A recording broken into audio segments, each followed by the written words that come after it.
Hi అండి అందరికీ. అందరు ఎలా ఉన్నారు? నేనైతే చాలా బాగున్నాను. మీరు ఎలా ఉన్నారు? కామెంట్ చేయండి ఫ్రెండ్స్. మీరు ఎవరైనా ఫస్ట్ టైం మన ఛానల్ చూస్తుంటే ఛానల్ సబ్స్క్రైబ్ చేసుకోండి, వీడియోస్ లైక్ చేయండి, షేర్ చేయండి. ఈరోజు నేను ఎంతో టేస్టీ అయిన స్వీట్ చూపించబోతున్నాను. అది చాలా టేస్టీగా ఉంటుంది, చాలా ఈజీగా చేసేసుకోవచ్చు, చాలా తక్కువ ఇంగ్రీడియంట్స్తో. అది కొబ్బరి కూడా యూస్ చేస్తారండి. తర్వాత ముందుగా దానికోసం బాస్మతి రైస్ ఉన్నాయి కదా, వీటిని ఒక 3 టేబుల్ స్పూన్స్ నానబెట్టేసుకోవాలి. దీంట్లోకి బాస్మతి రైస్ అయితే టేస్ట్ చాలా బాగుంటుంది, ఫ్లేవర్ఫుల్గా ఉంటుంది. ఖచ్చితంగా ఈ రైస్తో చేసుకుంటే టేస్ట్ మరింత పెరుగుతుందండి. ఇలా ఒకసారి వాష్ చేసేసుకొని ఒక 10 నిమిషాలు అయితే నానబెట్టేసుకోవాలి. ఇది నానేంతవరకు కొబ్బరికాయని తురిమేసుకోవాలండి. పచ్చి కొబ్బరి ఉంటుంది కదా, దాన్ని హాఫ్ పార్ట్ తీసేసుకొని తురిమేసుకోవాలి. ఇది పక్కకు పెట్టేసుకొని నేను ముందుగా కొబ్బరికాయని కూడా తురిమేసుకున్నాను. ఇందులో స్పెషల్గా కొబ్బరి వేసుకుంటే చాలా బాగుంటుంది. నార్మల్గా చేసేసుకోవచ్చు, ఫ్రూట్స్ అయినా ఏదైనా వేసేసుకొని. మనం స్పెషల్గా చేస్తున్నాం కాబట్టి కొబ్బరితో ఎందుకు ట్రై చేయకూడదు అని ట్రై చేశాను. చాలా టేస్టీగా వచ్చిందండి. ఇలా పచ్చి కొబ్బరిని తురిమేసుకొని పక్కకు పెట్టేసుకోవాలి. హాఫ్ చిప్ అయితే మనకి సరిపోతుంది. అది పక్కకు పెట్టేసుకున్న తర్వాత ఒక హాఫ్ లీటర్ పాలు అయితే మరిగించుకోవాలి. ఇవి ఆల్రెడీ కాగబెట్టిన పాలేనండి. హాఫ్ లీటర్ పాలు చిక్కగా ఉంటే చాలా టేస్టీగా ఉంటుంది, స్వీట్ రుచి మరింత పెరుగుతుంది. ఇలా పాలు కొంచెం వేడైన తర్వాత మనం నానబెట్టుకున్న బియ్యం ఉన్నాయి కదా, వాటిని మిక్సీలో వేసుకోవాలి. మిక్సీ పట్టుకొని కొంచెం బరకగా గ్రైండ్ చేసేసుకోవాలి. మరి మెత్తగా గ్రైండ్ చేసుకోవద్దండి.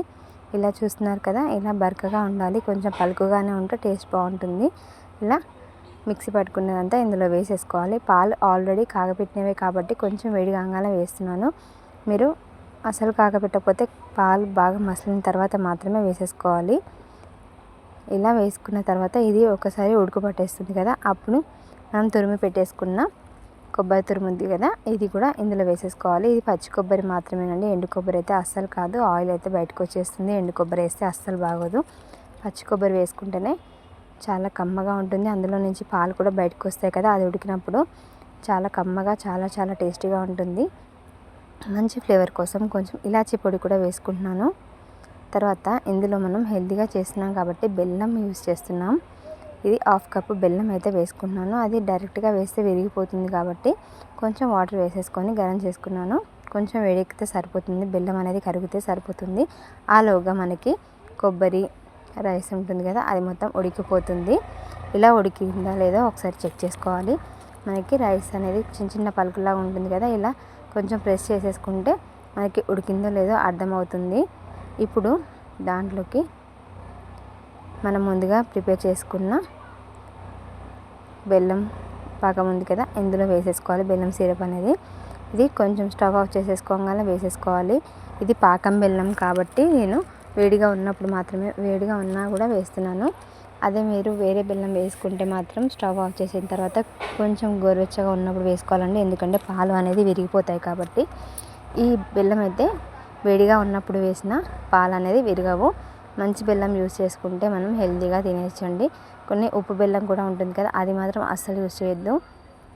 ఇందులో చక్కెర అవాయిడ్ చేసేసుకొని బెల్లంతో చేస్తున్నాము. చాలా టేస్టీగా ఉంటుందండి. ఇదంతా ఇందులోకి ఒకసారి వేసేసుకొని కొన్ని నట్స్ వేసేసుకున్నాను. ఇది పూర్తిగా చల్లారిన తర్వాత చల్లగా సర్వ్ చేసుకుంటే ఎంతో కమ్మగా ఉండే కొబ్బరి ఫిరిమి అయితే రెడీ అయిపోతుందండి. చాలా బాగుంటుంది. తప్పకుండా ఈ సమ్మర్కి ట్రై చేయండి. ఎప్పుడైనా గెస్ట్లు వచ్చినప్పుడు కూడా ఇలా స్పెషల్ స్వీట్ చేసి పెడితే వాళ్ళు కూడా చాలా ఇష్టంగా తింటారండి.